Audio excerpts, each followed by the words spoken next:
12월 결산법인은 1월 1일부터 6월 30일까지를 중간 예납 대상 기간으로 해서 9월 2일까지 법인세 중간 예납세액을 신고 납부해야 하는데요. 다만 직전 사업년도 산출세액 기준으로 계산한 중간 예납세액이 50만 원 미만인 중소기업은 신고 납부 의무 대상에서 제외됩니다. 법인세 중간 예납은 기업의 조세 부담을 분산하고 균형적인 재정 수입 확보를 위해 법인세의 일부를 미리 납부하는 제도로 사업연도 개시일부터 6개월간을 중간 예납 기간으로 해서 중간 예납 기간이 지난 날부터 2개월 이내에 신고, 납부합니다.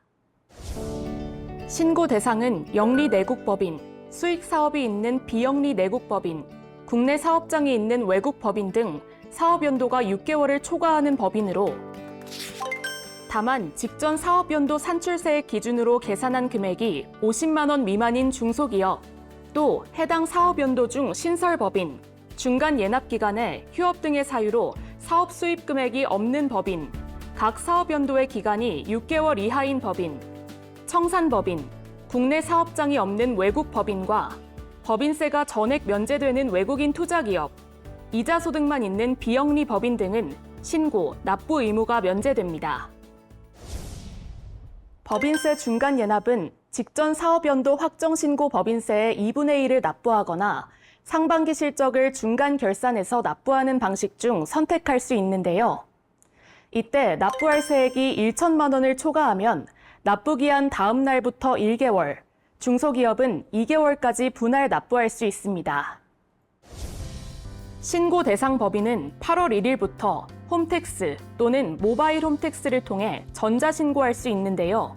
직전 사업연도 산출세액 기준으로 신고하는 경우에는 중간 예납세액을 자동으로 계산해주는 미리채움 서비스를 이용하면 간편하게 신고할 수 있으며 직전 사업연도 산출세액 기준 중간 예납 계산세액은 중간 예납세액 조회 서비스를 통해 확인할 수 있습니다.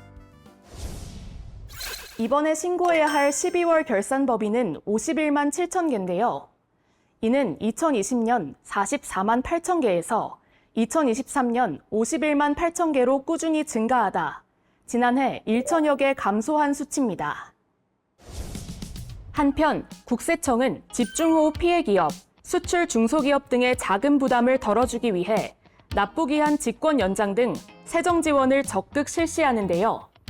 특히 집중호우로 피해를 본 기업과 매출 감소 등으로 어려움을 겪는 수출 중소기업에 대해서는 납세자의 신청 없이 직권으로 납부 기한을 당초 9월 2일에서 11월 4일로 2개월 연장하고 납부 기한 직권 연장 대상자의 납부할 세액이 1천만 원을 초과하면 분할 납부 금액의 납부 기한도 2개월 직권 연장하는데요.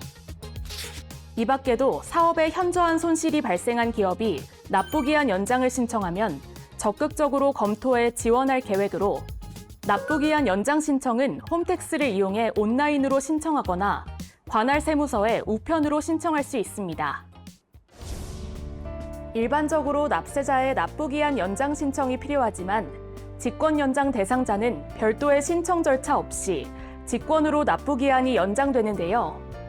따라서 납부기한 직권 연장 대상자 또는 납부기한 연장 신청을 한 납세자는 홈택스 신고 완료 후 연장된 납부기한으로 납부서를 출력해 납부하시길 바랍니다.